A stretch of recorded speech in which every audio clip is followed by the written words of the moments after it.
As the pandemic continues, religious expression is restricted. Are the government moves unconstitutional? Attorney HARMEET DHILLON believes so. Details in moments. And the U.S. bishops are preparing guidelines to resume public masses. When can U.S. Catholics return to their churches, and what might Mass look like? Dr. Thomas McGOVERN of the Catholic Medical Association is here to discuss. And the Little Sisters of the Poor are back at the U.S. Supreme Court this week, making their case against the Obamacare contraceptive mandate. Will they finally prevail? Becket Fund senior counsel Luke Goodrich is here. And it's Children's Book Week. Jeff Kinney is here to talk about his explosive Diary of a Wimpy Kid series. The World Over begins right now.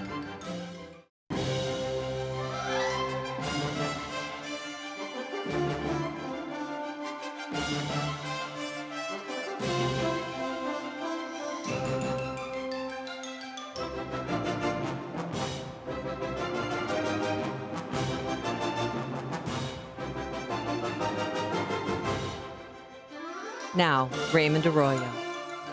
Greetings from New Orleans and a warm welcome to all of you joining us in the United States and the world over. I'm delighted you're with us. HARMEET DHILLON, Dr. Thomas McGOVERN, Luke Goodrich, and Jeff Kinney are all straight ahead. If you'd like to comment on tonight's show, send us a tweet. I'm at Raymond Arroyo. Lots to cover. First, some news. A newly published biography of Benedict XVI hit stores this week with plenty of controversy.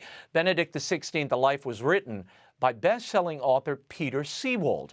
In it, Benedict says the Catholic Church is threatened by a worldwide dictatorship of seemingly humanist ideologies. The Pope Emeritus said, quote, modern society is in the process of formulating an anti-Christian creed, and resisting it is punishable by social excommunication. The fear of the spiritual power of the Antichrist is therefore only too natural, and it truly takes the prayers of a whole diocese and the universal church to resist it. He cites same-sex marriage, abortion, and the creation of humans in the laboratory as examples. Seewald says Benedict made the comments in response to a question about his 2005 inauguration, where he asked for the prayers of the faithful that he may, quote, not flee for fear of the wolves. The Pope Emeritus also addresses his relationship with Pope Francis, claiming their personal friendship has continued to grow over the years.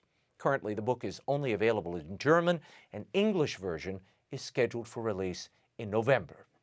As the quarantine continues across the United States, the practice of religious faith has been curtailed for weeks. But is it constitutional? Joining me now to discuss her lawsuit against the state of California regarding its ban on public gatherings and its negative effect on religious practice is attorney at the Center for American Liberty, HARMEET DHILLON. HARMEET, thanks for being here. Happy to be here, Raymond. Now, you have filed a suit against the governor of California, Governor Newsom, on behalf of California pastors, claiming that the governor's ban on gatherings due to COVID places unconstitutional restrictions on religion. How so? Well, Raymond, this is one of two suits that we've joined in this regard, all in Southern California. And the issue is that the Constitution and the bucket of rights under the First Amendment protects the right to freedom of worship. And however, there is a Supreme Court case with Justice Scalia authoring the opinion about 30 years ago that puts religion on slightly a lower plane, unfortunately, than some of the other buckets of the First Amendment. But that rule is that the government can get away with burdening religion in the case of a law that is neutral and of general applicability. And so that's what the governor is saying here, is that by banning all gatherings and really most speech in public, he is implementing a law of general applicability. But in real life, what we have here is a number of exceptions, so a number of secular exceptions to this ban on travel and speech and on assembly. And that's what's unconstitutional, Raymond. And there's no end in sight. So given a fundamental right, we are going to the Ninth Circuit seeking an immediate appeal. Well, now this week, a California federal judge ruled in favor of Governor Newsom, saying that his stay-at-home order did not violate the constitutional rights of free assembly and religion when the Cross Culture Christian Center in Lodi was ordered to cease holding services. Their pastor continued to assemble the congregation. Does that hurt your case? Well, it is consistent with the rulings that we've already gotten from the other two judges. It is inconsistent with federal judges in other districts. And the first Court of Appeals to rule on this issue in the Sixth Circuit in the Midwest ruled in favor of the people of faith who want to gather. And in my cases, we are seeking to represent people who are willing to gather and pastors who are willing to hold socially distanced services. So we aren't asking for it to be like every day at the church. We are asking that they be allowed to come in with masks, with social distancing in the pews, family units together, but not overcrowded. And the governor still won't allow any exceptions. And so we do think that's unconstitutional. Other courts have agreed with us. So we're going to the Ninth Circuit to seek the Ninth Circuit's intervention here. They may not agree either, but I have a feeling this is going to end up in front of the United States Supreme Court, because this will not be the only emergency in our lifetime, Raymond. As we know, if the government gets away with doing this, they're not fans of religion sometimes. We could see this again and again every year, and that is unacceptable for any person of faith. You know, you and I are both people of faith. Yeah, let's talk for a second about the restrictions you're seeking here, Harmeet. Now, restrictions can be no greater than the least restrictive possible other public gathering, for instance, at grocery stores or liquor stores or pharmacy. Is that what you're asking? You're just asking for the same restrictions that are being placed on those essential businesses? Well, that's what we're asking in this case. And so there's a separate legal doctrine that comes into play here. It's the doctrine of what happens in an emergency. So in normal times, I think there would be no question that the government cannot do this. But the competing concept is that in an emergency, there's great deference placed towards the government's actions. However, that deference cannot be unlimited. As Attorney General Barr has said, there is no pandemic exception to the Constitution. And in our nation's history, we have had many emergencies. We have had wars. Even in the Civil War, President Lincoln, made minor changes to, temporary changes to the writ of habeas corpus. And so under these circumstances, I think it is really clear, 8 weeks into this pandemic with very few deaths and fewer deaths than in the normal flu season, that this simply exceeds the bounds of what is necessary to achieve the government's compelling interest. But that's the strict scrutiny test. But even under a rational basis test, it is not rational to say that it is important to restrict people of faith in churches, yet now the governor has announced daycares are going to be open. You can stay as long as you want in a Costco with your family. And so I think this is really irrational, and under these circumstances, we're asking the courts to intervene. Yeah, well, you mentioned there Barr, and he did in multiple interviews, including on Fox and elsewhere, he said that the government could restrict this right for a limited time, for a limited purpose. Are you asking that the governor here, in this case Newsom, or the government at large, define what that limited time period would look like? Is that part of your suit? Yes, and I've actually, I asked that question in court because we all know that the initial call to action by citizens, from citizens, is 2 weeks to flatten the curve. We heard that all over the country. Then it became a month. Then it became 2 months. When I pressed the Attorney General of California in court on this question, their answer is, well, the duration of this is going to be the duration of the pandemic. And since that time, of course, the governor has said, and many other governors have said, until there's a vaccine or a cure, we are going to have restrictions. That could be years in the future, and that is unacceptable. And what's really going to happen, Raymond, just like with many other aspects of our lives, coloring our hair, cutting our hair, it's going to be driven underground. And so that may not be safe. What we are asking for is a reasonable sort of, we can limit the amount of people in a church at a time, and there can be more services. That would be reasonable. But what's going to happen is the faithful will go underground, just like they do in China, just like they do in Iran, just like they do in other countries that are repressive of people of faith. That may be less safe than simply doing it in a large, semi-empty church or cathedral. Yeah, Harmeet, I said it weeks ago when this first started. This Chinese virus has turned us all into Chinese worshipers and Chinese people of faith, because we're all going underground. We can't talk about it. Now we're talking about, clocking in when you go into a place of business or you go into a church. You have to register to let them know you've been there and provide your contact information. I mean, I don't know how this regime is acceptable under the American Constitution. Maybe it flies in other countries. But here, I'm not so sure. Have you received any support, incidentally, from Catholic bishops or the Catholic leadership in these cases you filed? Well, the answer is no, unfortunately, Raymond. In fact, the governor of California, and I think some other governors, have been very clever in co-opting the Catholic Church and sort of talking to their highest level leaders and saying, don't worry, this is for everybody's safety, and they're falling into line. And so while I have a lot of support from several faiths, other congregations, the Pentecostal folks, and various denominations of the Protestant faith, the Catholic Church has actually banned its priests line priests from joining any of these efforts. Although I do hear privately from several priests who would like to give confessional to their members, but their leadership will not let them speak out publicly. Wow. I would have thought they would have at least want to join in the sense of hoping that their services could be considered essential services, essential places of business. That, at the very least, I would have thought. I want to play something for you. Last week, Governor Newsom came out with a plan to begin to reopen California. He had this to say about reopening businesses by this Friday. Listen. As early as the end of this week, you will have the capacity as a retailer, with the modifications and the guidelines we set forth on Thursday, to begin to reopen for pickup clothing, bookstores, music, toys, sporting goods stores, florists, with Mother's Day coming up.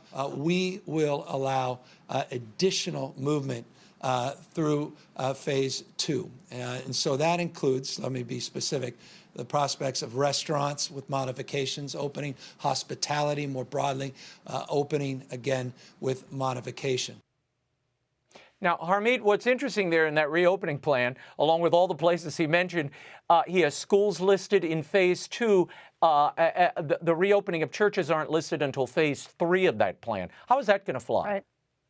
It's outrageous, Raymond. Think about it. You can go into a restaurant and sit a few feet apart or more than average from another diner, but you can't go into your church.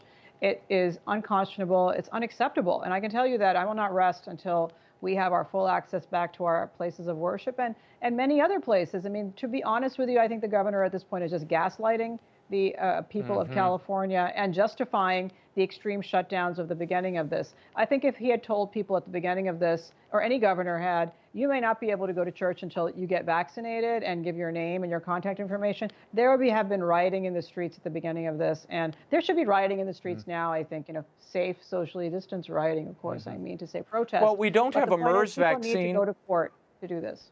Yeah, we don't have a MERS vaccine. We don't have a SARS vaccine. We don't have an AIDS vaccine, but we never tracked people. I lived in New York in Greenwich Village at the height of the AIDS crisis. I don't remember people being tracked or anybody sheltering in place or saying you can't go to that club or to that restaurant. This is ridiculous. And the idea that you needed a vaccine to go on with your life or to practice your faith.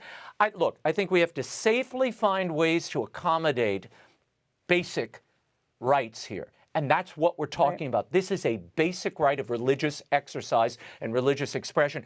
Do you see this as government overreach? And are you concerned about the precedent that this establishes on both the legislative as well as the judicial level?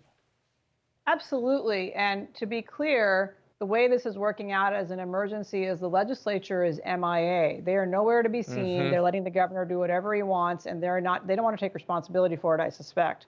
But it is their responsibility. The governor is literally making up law on the fly during his daily press conferences. On a whim, he decides that the beaches of Orange County may not be open, but every other beach in California is open. On a whim, he decides, hey, on Tuesday, I'm going to let people go to daycares, but not churches. Where is the science, to quote the young people, where are the receipts to support these positions? The evidence is not there. No court so far has required him to come in and show why you can't have socially distanced protest, socially distanced church services, but really unlimited occupancy of a Costco or some other commercial establishment. And by the way, what good is it to go to a florist when you can't go visit your mom with those flowers on Mother's Day? It's nonsense. You throw the bouquet at her as you pass. You throw it out the car door. She can get it on the lawn. By the way, the governor I guess you have to put it in a baggie. The governor says you can pick up ballots. You can do ballot harvesting in a special election. You can't go visit your mom unless you're going to pick up her ballot. It's nonsensical. No, the contradictions here and the hypocrisy are outrageous, and particularly the beach ban, when sunlight and salt water might be the best thing for your immune system on Earth. I mean, it's amazing to me. A unanimous three-judge panel, Harmeet, on the U.S. Sixth Circuit Court of Appeals granted an injunction against the enforcement of Kentucky Governor Andy Beshear's orders, and that barred church services at the Maryville Baptist Church and its pastor from holding those services. Now, Maryville Church sued Governor Beshear after the Kentucky State Police descended on the church's Easter Sunday service and posted notices of criminal violation on all the cars in the parking lot. The parishioners were in their cars at this drive-in service. The offenders were subject to mandatory household-wide quarantine just for attending a church service outside, for driving up. The Court of Appeals openly questioned the governor's favored treatment of countless businesses. Here's what he said. Assuming all of the same precautions are taken, why is it safe to wait in a car for a liquor store to open, but dangerous to wait in a car to hear morning prayers? Why can someone safely walk down a grocery store aisle, but not a pew? And why can someone safely interact with a brave delivery woman, but not a stoic minister? The Commonwealth has no good answers. While the law may take periodic naps during a pandemic, we will not let it sleep through one. Isn't this what you've been saying all along? We're seeing complacency when it comes to this issue of religious freedoms during a pandemic. Well, I'm in the Ninth Circuit, unfortunately, not the Sixth Circuit, but thanks to our president, we have a much better Ninth Circuit. If I had the same panel in the Sixth Circuit with my two cases, I would win. It's exactly the same issue. Now, the governor, in response to my first lawsuit, did allow drive-in services, but he did it in a sort of, passing reference in his opposition brief. He still hasn't updated the guidelines. And as a result, throughout California, most counties have not either. And in fact, in Santa Clara County, churches are being threatened if they hold drive-in services. You can drive to the liquor store or the marijuana store or the laundromat, but not the church. This is outrageous. It's unacceptable. And people of faith, of all faiths in America, actually, need to rise up. And frankly, I'd like to see more action from our United States Attorney General on this. Writing letters of support is not sufficient. We need intervention by the U.S. attorneys, and we need government action on this. Yeah. Final question, Harmeet. Just think through this with me. Why do you think the churches, particularly some of the major denominations, are so reluctant to engage this question of we are essential services? We should be given the same rights as a Costco or a Walgreens. Is it fear that the government won't bail out their church-affiliated schools or hospitals in the wake of this pandemic? I don't think it's even that sophisticated, Raymond. I think it comes from a more innate, in the part of at least some religious leaders, fear of the government and inferiority complex. There have been certainly times in many histories and many countries where churches and people of faith have been persecuted, and they'd really like to either lay low or, be among the popular kids. And so if the governor happens to call up, the Archbishop in California and say, Archbishop, here's the plan. Can you maintain the peace? And the guy falls into line because maybe he wants to be popular with the governor. I don't know. I wasn't party of that conversation, but that is what I suspect. But, some faith leaders are not having it, and some faithful are not having it. By the way, all of these churches and synagogues, temples, gurdwaras, mosques, they're all going to go under financially. They depend on the contributions of their supporters who come to, and that's a very bad, and that's already happening. We are already seeing churches, I believe, in your area, and dioceses declaring bankruptcy. That is going to be a permanent ratchet down of access to faith and comfort, which we need more than ever during this difficult time. I agree. Well, as a pastor friend told me many, many weeks ago, spiritual communions lead to spiritual donations, and you can't cash those. You got to keep the doors open and pay the bills. So that nuts and bolts conversation has to be had in the faith community. Finally, Governor Pritzker of Illinois stated today that churches may not have more than 50 people at services until there's a vaccine. Is that warranted? I mean, they don't say only 50 people can go, down to the Sam's Club. It isn't. I think what would be a facially neutral rule would be to say in any indoor establishment of any type, people be 6 feet or 10 feet or whatever it is apart, and a neutral rule. Absent that, I mean, as we know, Raymond, in the National Cathedral in Washington, having 50 people is very different than in the 200-year-old local town church. So there needs to be a rule of neutral applicability, and that would be upheld by the courts. Harmeet Dhillon, thank you so much for your insight, for your time. We'll check back in with you. Thank you, Raymond. Catholic bishops across Europe and the U.S. have begun discussing reopening Mass to the faithful. Now, a chief concern is the distribution of the Eucharist. One possible solution being considered is takeout communion. The proposal involves hosts placed in plastic bags to be consecrated by priests and left on shelves for people to take themselves. In a recent interview, Cardinal Robert Sarah, the prefect of the Congregation for Divine Worship and the Discipline of the Sacraments, addressed the issue saying, quote, "It's absolutely not possible. God deserves respect. You can't put him in a bag. The response to the privation of the Eucharist cannot be desecration," end quote. Regarding Masses being streamed or on TV during the pandemic, Sarah warned Catholics against becoming accustomed to it. God is incarnated. He is flesh and blood. He is not a virtual reality, the Cardinal said.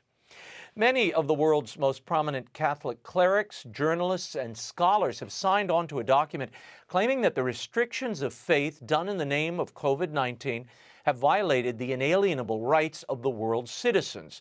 Titled Appeal for the Church and the World, Cardinals Robert Sarah, Gerhard Mueller, Joseph Zen, Archbishop Carlo Maria Vigano, and others write, "Let us not allow centuries of Christian civilization to be erased under the pretext of a virus and an odious technological tyranny to be established in which nameless and faceless people can decide the fate of the world by confining us to a virtual reality."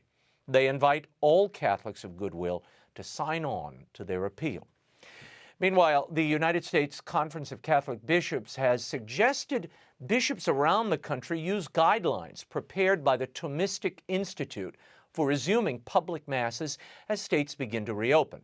Archbishop Leonard Blair of Hartford, Connecticut, chairman of the Committee on Divine Worship, sent a memo to all the bishops on April 30th. The guidelines were prepared by theologians and medical experts.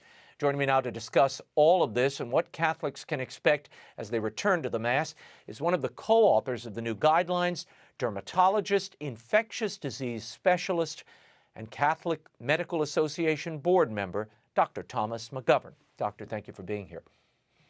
I'm glad to be here, Raymond. The Thomistic Insitute guidelines proposed 3 phases to restart public masses. I wanted to go over some of the guidelines proposed in phase 1 and 2 that are the most restrictive when it comes to social distancing, okay? In phase 1, it says a Catholic church or chapel may hold public masses of more than 10 people as long as it maintains strict physical distancing. Phase 2 will permit larger public gatherings, up to 50 people. The faithful should maintain a 6-foot distance from each other at all times. Recommendation, use tape to close off rows of seating in the church in order to guide the faithful to sit at least 6 feet from each other.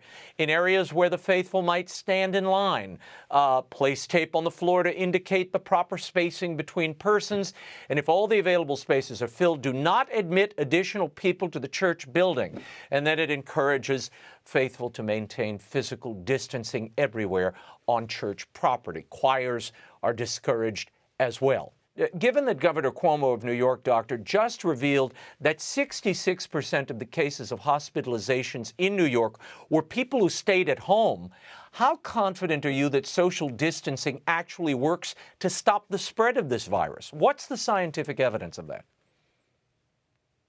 The evidence of that would be based on what different countries have done and haven't done as far as their people and how they have been able to shut it down. Look at Taiwan, 100 miles from China. They've had a few hundred cases because they have practiced very good social distancing and contact. I know, but Doctor, they also practiced social exclusion. They're an island. They locked it down. Nobody from China could come in. That's how they it wasn't social distancing, it was social isolation, right? It was communal isolation. Well, that was part of it, but they just published a study, their first 100 patients, and they quarantined them quickly and then quarantined their contacts. So that helped very well, and while they were still able to keep schools open while doing it. So am I confident? Well, that's what I mean, yeah. I'm confident that there is a risk in anything we do. So everything we do is going to be a balancing of risks. I think that with the document, we are trying to mitigate the risks so we can keep this privilege of Mass open to all of us. Why arbitrarily limit huge church buildings to 10 people? Shouldn't it be based on diminished capacity, so a percentage of the capacity? I mean, a Starbucks could be limited to 10 people, but a church? I mean, after the priest, the altar boy, and the deacon, you're talking 7 people, one family and me. I completely agree with you. The guidelines were written in mind with what the civil authorities said. This is not what we're recommended from a church standpoint. I know in my state of Indiana, they are not limiting the numbers in the church, even though there'll be a limit of 25 for gatherings elsewhere. In churches, as long as we practice the physical distancing, we're okay. That's what I agree with.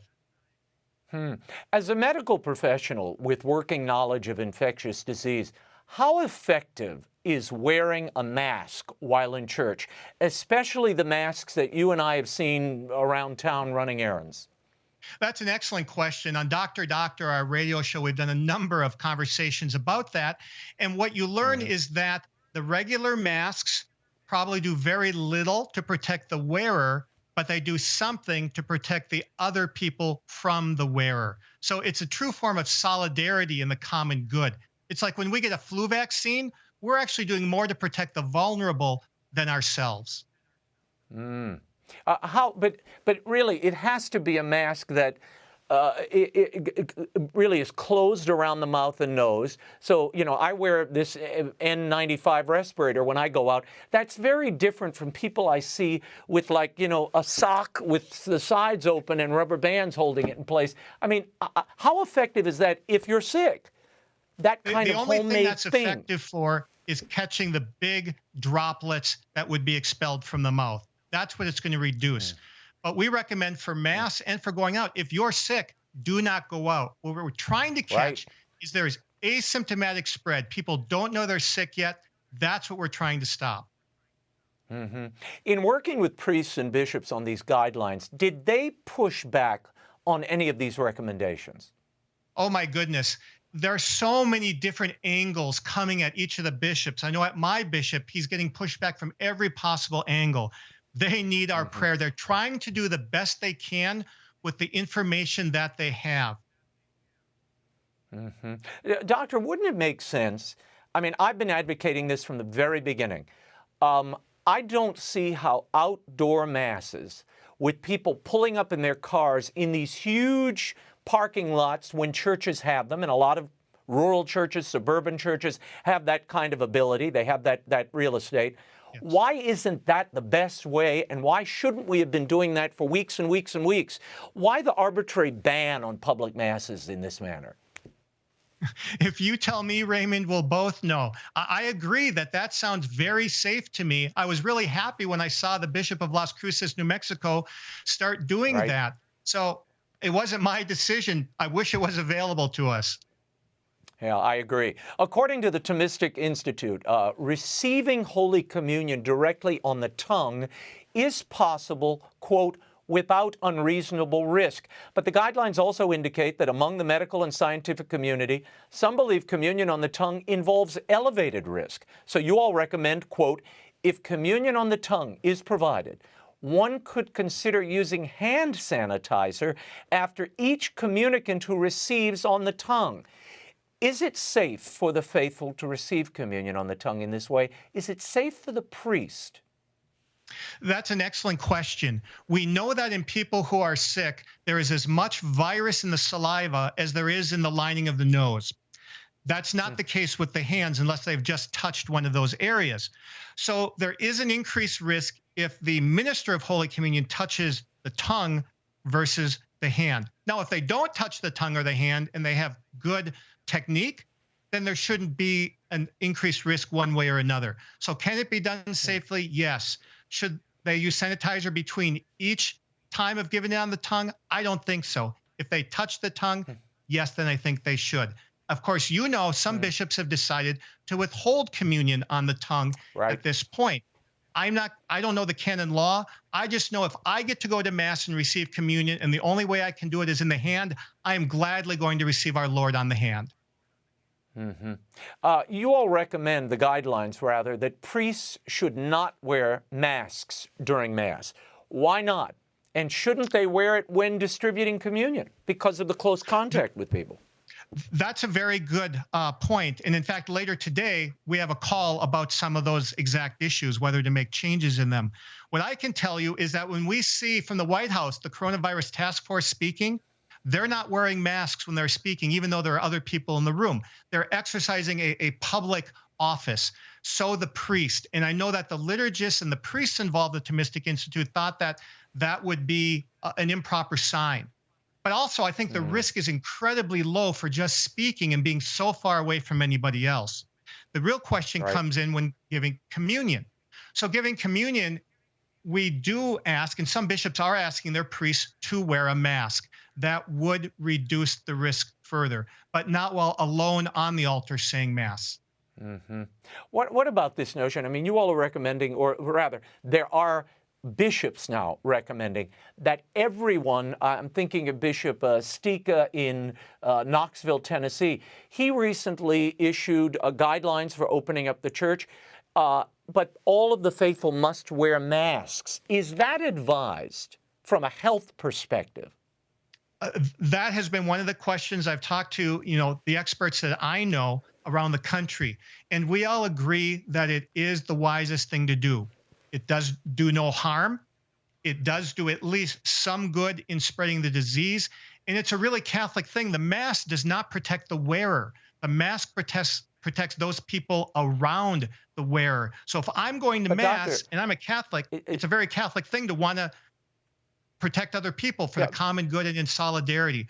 So I do think it's wise. I get that, but an epidemiologist I spoke to just the other day, who's very opposed to the mask regime, said the problem with it is medical professionals know how to handle the mask. The laity, the people in the pew, let's face it, the guy down at the grocery, they don't.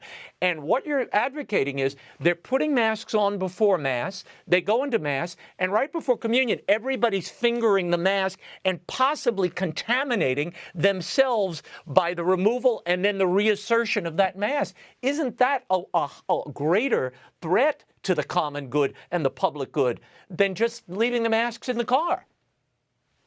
Whether it's a greater threat or not, I do not know of any evidence. When he's talking about medical professionals, when we wear the N95 respirator, that's to protect us as well as others. The current use of masks in the church is not meant to protect us, only others. So that's a significant difference.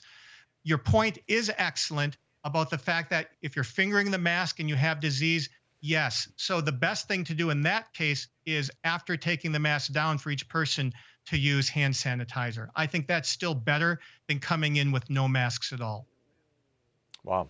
Okay, what about confession and anointing of the sick for the priests? How should those sacraments be administered safely? Well, the Sacrament of Confession, again, with the same social distancing. And, when I've gone to confession during this pandemic, I'm about 12 feet across the room from the priest. And we're talking quietly. Or you can be behind a screen. You can have a mask on. I think that is much simpler. It's just practicing the same thing we're supposed to do if we're in the supermarket. Stay 6 feet away and don't go if you're sick.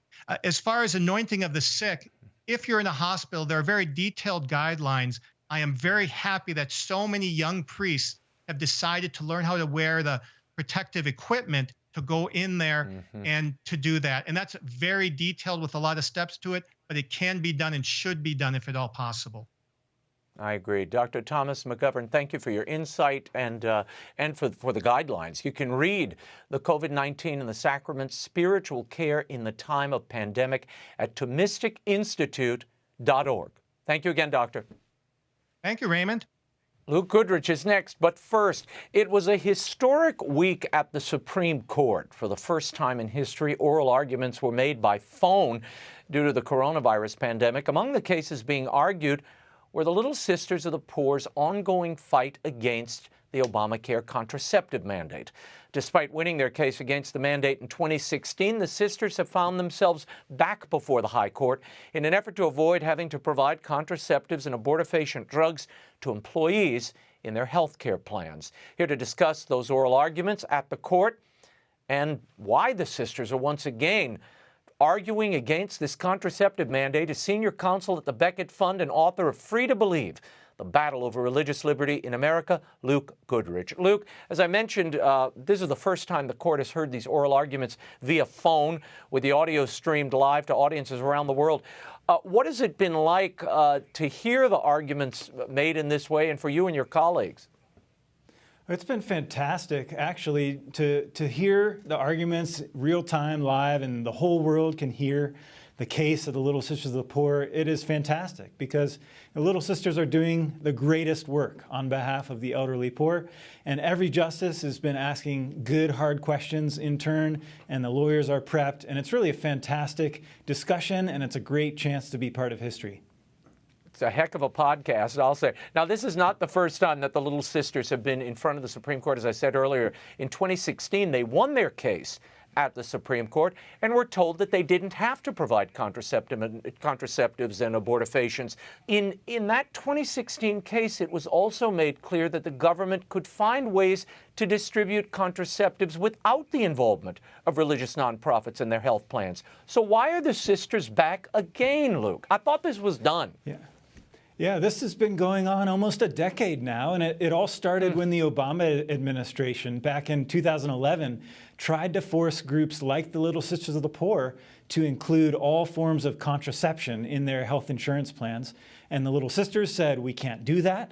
It's against our religious beliefs, and the government threatened them with multi-million-dollar fines unless they violated their conscience. And we at Becket took their case all the way to the Supreme Court. And as you said, the Supreme Court told the government, look, surely the most powerful government in the world can find a way to distribute contraception without using Catholic nuns. And after that, President Trump was elected, and the Trump administration issued a good new rule that protects the Little Sisters of the Poor. They changed the rule. That's right. And that should have ended it right there. But several blue states, Pennsylvania, California, they then sued the Trump administration, sued the Little Sisters of the Poor, and actually argued that it's illegal, that it should be illegal for the government to protect nuns who care for the elderly poor. And that's why we were back in the Supreme Court again, arguing again that it is perfectly lawful and indeed the right thing to do to protect the Little Sisters of the Poor. So ridiculous. In yesterday's oral argument, Justice Ginsburg, who called from her hospital bed, she was treated for a gallstone infection. She had this to say about the government's to the government's top Supreme Court lawyer, Solicitor General Noel Francisco. You have just tossed entirely to the wind what Congress thought was essential, that is, that women be provided these services with no hassle, no cost to them. Instead, you are shifting the employer's religious beliefs, the cost of that, onto these employees who do not share those religious beliefs. The women end up getting nothing. They are required to do just what Congress didn't want. Now, that point about employees not agreeing with their employers had been made many times before. One can choose who to be employed by, correct? And aren't there many companies that choose not to have contraceptives as part of their insurance plans? That's absolutely right. When Congress passed the Affordable Care Act, they allowed employers of millions of employees to not provide this kind of coverage simply for administrative convenience, because President Obama said, if you like your plan, you can keep your plan. So there have always been employers who are exempt from this contraception mandate. And all the Little Sisters of the Poor are asking is, we should be treated no worse than all the other thousands of employers that are exempt. And as the fact of the matter is, the Little Sisters of the Poor, their employees actually like working for the sisters, and they're not trying to demand the sisters violate their conscience. It's simply the government trying to force the Little Sisters to violate their religious beliefs. A hypothetical question comparing birth control and a potential COVID-19 vaccine was presented during the oral arguments. Justice Sotomayor asked this to Paul Clement. Now, he's the attorney arguing on behalf of the Little Sisters. Listen. Assume that the government tomorrow passes a law that says every insurance company must reimburse every policy holder they have for COVID-19 vaccine. You, insurance carrier, must pay for anyone who submits, who has a policy with you, for anyone who submits for a COVID-19 vaccine. Can the employer object to pay to that policy?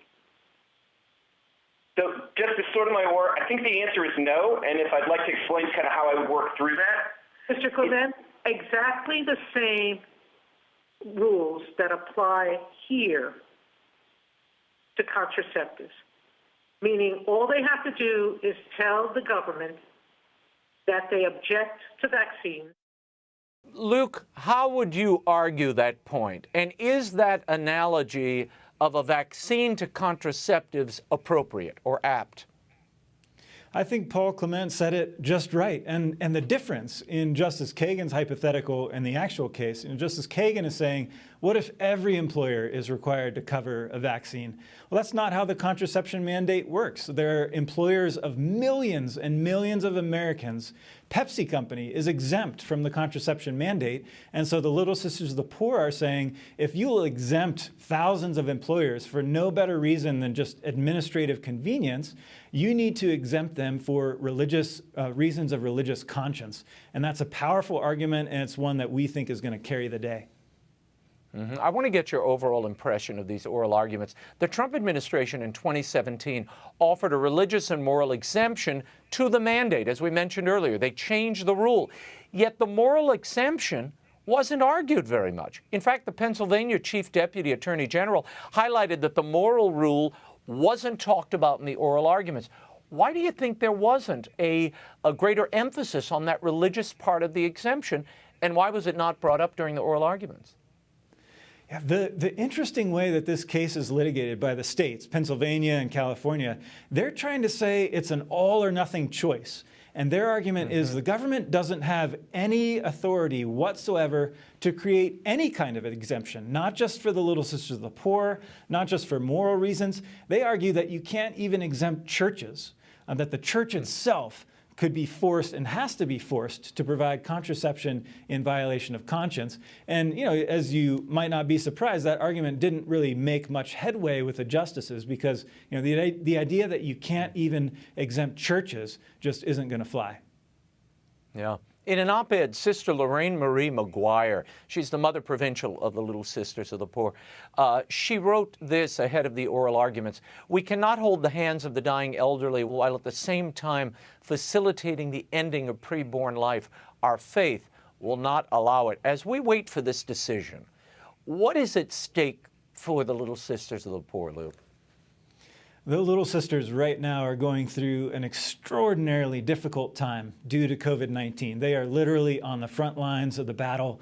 They have been living with these residents for years, and due to some of the isolation measures, they sometimes can't be there to hold the hands of patients who are suffering through this virus. And so it's an extremely difficult time. And then on top of that, you have states like Pennsylvania and California trying to force the sisters to violate their religious beliefs. So, the sisters are going through a difficult time, but the most amazing thing has just been their courage throughout this decade-long ordeal. I mean, they are fueled by something far deeper than any government mandate. They are fueled by their faith. And it is truly an inspiration to stand behind them in court and just tell the government, let the nuns serve, let them care for the elderly poor as for Christ himself. And it's just a joy to do that with the sisters. Luke Goodrich, thank you for being here. Luke's book, Free to Believe, The Battle Over Religious Liberty in America, is available at bookstores everywhere and online. Thank you so much, Luke. Thank you, Raymond. Finally, this is Children's Book Week, and he's been topping the New York Times bestseller list for children since 2007, when his Diary of a Wimpy Kid series made its debut. Now, those tales have won praise from parents and teachers alike for getting reluctant readers to pick up a book and get lost in a story. I sat down with him to discuss his work, the power of great storytelling, and his faith. Here's my story-ented exclusive interview with Jeff Kinney. You grew up in Fort Washington, Maryland, right? Very near here. Your father worked at the Pentagon? I did indeed, yes. How did all of that shape what would become your life's work, Diary of a Wimpy Kid? I had a really ordinary childhood, and I think that that was really good for me because ordinary things happen. I didn't have anything extraordinary happen to me. But I think that I had a normal childhood, and that was really good fodder for the type of writing I do. Realistic fiction, writing about situations everyone can relate to. Now, you started cartooning when? I know in your college newspaper you created a character called Igdoof? Igdoof, that's how you pronounce it. Who is Yeah, good Igdoof? job. Igdoof was an awkward freshman. He was a strange-looking character, and he's the character that I wanted to take forward. I wanted to become a syndicated newspaper cartoonist, but I tried it for about 3 years, couldn't break in, and had to find a different way in. Who were your inspirations? I think that the cartoonists that most inspired me were Carl Barks, who did the Donald Duck and Uncle Scrooge comics from the 1940s, 50s, and 60s. Beautiful stuff, yeah. And then Gary Larson, I would say, is a big influence, and maybe even Matt Groening, some of his early books. Yeah. No, Gary Larson, I see some of that cracked sensibility around the edges in Diary of a Wimpy Kid.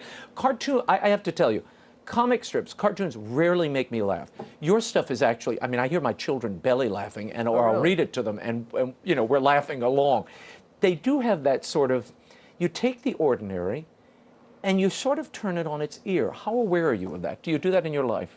Well, when I wrote these books, I wrote them for adults. I was really trying to write an opus, sort of a nostalgia piece on childhood.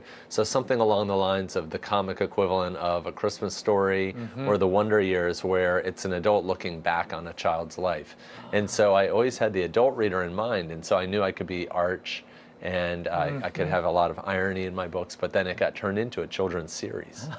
Did that change the way you wrote the series from that point on? It didn't change the way I wrote the series, but it caused me to worry. It caused me to worry that kids wouldn't get the joke, that they wouldn't be in on the joke.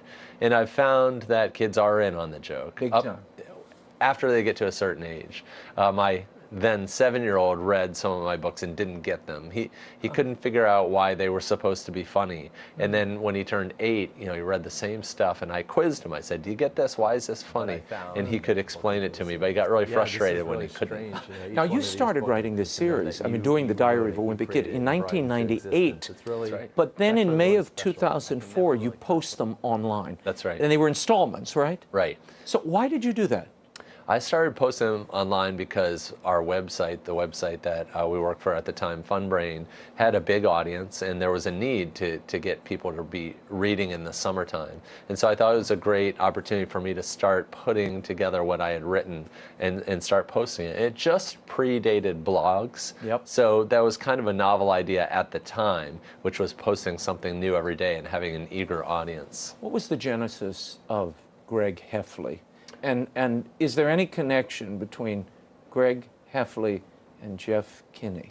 Well, I think you can hear it right in the names. If you put one name on top of the other, right, the meter is there. And that's about as close as Greg gets to me, is that the meter is there, but the specifics aren't. Really? Greg is really an exaggerated version of myself. He's very flawed. He's got my flaws, but they're a little bit amplified. And in some cases, my flaws are deeper than Greg's. Tell me about Pop Tropica. Pop Tropica. Where did that come from? Well, you said it with an accent. I know. I'm giving it a little Latin flair. Right. Yeah. Pop Tropica was an idea I had when I was mowing my lawn. This idea that you would go on a virtual world, into a virtual world, and go on different islands and have different experiences and quests. Something really unique and unusual, and it's gotten a huge audience, hundreds and hundreds of millions of kids. No, it's an enormous. I mean, and of course, but there's a tie-in between Greg and the Diary of a Wimpy Kid. I mean, he's got his own world and multiple islands. Yes. That's right. Yeah, you've done your homework. Well, I don't do my homework. I look over the shoulders of some of your 100 million fans who are going on the site. What do you offer there? Why has that clicked, do you think? Well, Pop Tropica really is a direct descendant of the Uncle Scrooge and Donald Duck books that I read as a kid, where Carl Barks, this cartoonist, introduced me to my world. My whole basis of understanding of the world started with those comics. Religion, psychology, psychiatry, geology, history, everything came from those comics to start with. And I knew that we had this privilege, the privilege and the responsibility to communicate a kid's world back to them. And they were experiencing things like Greek mythology for the first time. Right. We had the chance to do that. So that's why it's been very edifying and rewarding. No, it's a lot of fun for kids. Tell me about, you say you didn't start out to help kids or teach kids to read. You sought out to entertain them. Yeah, and I still have that as my charge. I'm not trying to moralize to kids. I don't want my books to be amoral, but usually when an adult is writing for kids, they think, well, if I'm writing for kids, I must impart some sort of lesson that's a very grown-up sort of lesson because that's your charge. Right. And for me, I think my charge is to put humor as a priority. And if you moralize to kids, especially writing for this age group, they can sniff it out, and they will, and then they'll be turned off to it. So they run away from you. Yeah, I like the message that reading is fun. That's a good enough message for me. That's enough for you. How do you start? When you start a new book, where do you begin? Do you isolate a moment in your life or in the lives of your children? Where does the germ originate? I start with jokes. I know from experience I need 350 jokes to create one book. So I spend a lot of time just walking and experiencing life in different ways to try to get my brain working. I know the ideas are in there. I just have to figure out how to get them out. And this year I had a really unique experience. I knew I needed to get away to write, and I didn't know where I was going to go. So I literally went to the airport packed for a warmer climate. It was in the middle of the winter. And so I was packed for Florida. I live in Massachusetts. And then I changed my mind at the last second. I got the last ticket to Iceland. And so I showed up in Iceland without a winter coat, with shorts and flip-flops. And I did my best writing there. Really? And I think I have to trick my brain that way. If my brain is comfortable, my brain is sort of like a kid with oppositional defiance disorder. Yeah, it only works if it's got something that contradicts it. Yes, exactly. So I have to sort of trick myself. And how long were you in Iceland? I was in Iceland for 5 days, and it was the best writing I did this year. And you wrote the whole book? You didn't write the whole book then. No, you but kind of framed it up. Yeah, I generated probably 70 out of the 350 ideas, which is significant. Wow. Now this is a book, we should say. It pioneered, I would say, the hybrid of comics as well as text. And it creates a very non-threatening, when a child sees a page like this, they're not threatened by it. That's and right. In fact, and then they're hooked, and you see them. They just start flipping. My children burn through these in a day or less, which, I'm sure you hear this everywhere you go. And everywhere I travel as a children's author, somebody's got a copy of Diary of a Wimpy Kid or two on them, or they're trading them like baseball cards. Right. That's got to make you feel good. It does. It's a huge surprise to me. But I think what makes these books work, you hit it on the head, is that when a kid opens a book, they see that it doesn't look like work. Maybe it's fun. And that those drawings that they give the kid these little islands to swim to. You have the text, which is the work, and then you get the reward.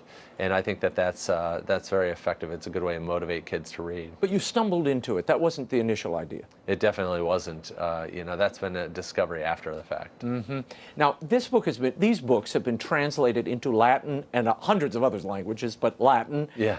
Presented to the Pope. Yes. As a Catholic, that's got to make you feel pretty good. It was pretty cool. My Italian publisher was really excited when they came up with this idea of translating the book into Latin. And I was like, it sounds fun. I'm not sure who will read it. Yeah. And then one day they sent me a picture of the book being handed to the Pope, the first copy. Wow. So that really was cool. Yeah. Is any of your faith in the books? Do you weave your faith in? Does it color the edges of the book or the character? I think that Greg's family, I would say that they're Catholic. I try to keep it generic in a way, so that it's accessible to everyone. But I would say, the family is a church-going family, and I'm really trying to reflect my own experience, and that was my experience then, and it is now.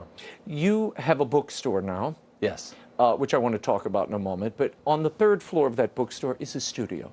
That's right. How often do you work there every day?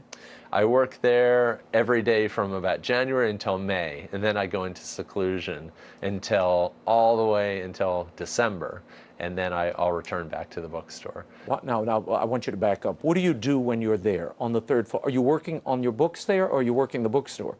I work on, I answer emails and work with my bookstore staff and my own smaller staff there. But when I need to write and really write, I need to be by myself. You're secluded? Yes. And where do you go for that? I have a very strange situation. We have a normal size house, sort of a modest size house, and next to it is a slightly smaller house. I work there, and it's a studio space. I've had my 2 employees work there, and then we have guests stay there. So it's really well used. Wow. But the really strange thing is that we had the house next to that, a neighbor's house, last summer was hit by a small plane. Oh my gosh. In our neighborhood, and so the people who lived inside of that house were all safe, and they moved out into my studio house. So I lost the studio house for about a year, and I've just gotten it back now. Now it's back. But that's where you do the writing, the majority of the writing and the sketching for these Yes, books. that's correct. Wow. 180 million copies in print, 50 languages. Did you ever think this series would do what it's done and reach the people, the children it has?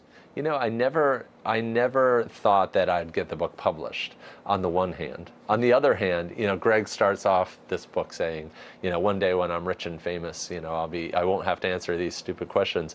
And I think that there is that very American feeling. Well, one day when I'm president, And so what I found when I go out into the world is that other publisher or media types, interviewers say, now why would Greg say one day when I'm rich and famous? And I've really realized that is a very American kind of attitude, and that's surprised me. I thought every kid thought, well, one day I'll be the leader, Yeah, that's right. Well, I think they all do. You have special insight to kids too. I think you're on their wavelength, because there are things here that frankly a lot of adults have lost touch with, that right. You are obviously very clued into. And I see the reaction among children. They recognize it. What do you see when you look at these books? When you see them on the shelf and you see kids reading them, and what are they seeing? That's a good question. What I see is a book that I might have liked to have encountered, because it's going to give me perspective on my own life. It might have helped me through some bad situations, and it might have taught me to laugh at myself. And I think humor is tragedy plus time. And these embarrassing things and these awful things happen to all of us, but I've packaged it in a way that I think is accessible for kids. So it takes you about half a year to write one of these books. That's right. Do you ever get the feeling, here's the Conan Doyle question, is there any moment where you say, you know what, I'm going to push Greg off of Reichenbach Falls. I'm not doing another. This is it. He's going to go off to college, and I'm closing the door. Yeah, I've thought about that, but I have come to the conclusion. In fact, this book is called Double Down, because that's my state of mind. What I've realized is that Greg is rooted more in comics than he is in literature. And cartoon characters have an undetermined lifespan. Right. Charles Schultz's creations lasted for 50 years. Right. And sometimes cartoons die too soon. Calvin and Hobbes did. The Far Side did. And when a comic goes away, it leaves a hole in people's lives. So I think you can't take that decision too lightly. What's next for Greg? Book 12, I have an idea already. It's going to be a holiday movie, and we're working on a new movie based on The Long Haul right now. Wow. Also a musical and an animated TV special, so lots. Wow, incredible. Jeff Kinney, thank you. The Diary of a Wimpy Kid series by Jeff Kinney is available at bookstores everywhere and online. And before we go tonight, some sad news. Famed NFL coach Don Shula died this week at the age of 90. He was one of the greats in NFL history. Shula won 347 games, the most of any coach in the league. He was a head coach for 33 years, 26 of those with the Miami Dolphins. Shula's Dolphins won 2 Super Bowls, one of those capping off the only perfect winning season in NFL history. What wasn't well known about Shula was his deep and lifelong Catholic faith. In his book, Everyone's Coach, Shula wrote, "We never missed Mass. Even today, I try to attend Mass every day. Attending Mass and looking to God for guidance aren't just habits for me. They matter deeply to me. There's something good about kneeling down, asking for help, and listening for answers." Shula is survived by his wife, Marianne, and his 5 children. Our prayers go out to the Shula family. May Don Shula rest in peace. While much of the country is still on lockdown, and this being Children's Book Week, I'll be doing a special Facebook Live this Saturday at 1 p.m. Eastern. I'll take your questions about the Will Wilder series, read a chapter, give away some audiobooks. Join me this Saturday, 1 p.m. Eastern, on Facebook, on my Facebook page. The link is at raymondarroyo.com, and I'll have it up on my Twitter feed as well. All 3 Will Wilder books are now available in paperback. Go to willwilderbooks.com for a preview, and you can order there as well. And don't forget, The World Over is now available on podcast. It's easy to find. Visit Apple's iTunes podcast store, search World Over. On Spotify, we're at EWTN World Over. Get your World Over and go. That's all the time we have for now. Be sure to catch us next week. Until then, we'll be scouting the world over for all that is seen and unseen. On behalf of the staff and crew of EWTN News, thank you for watching. I'm Raymond Arroyo from New Orleans. Bye now.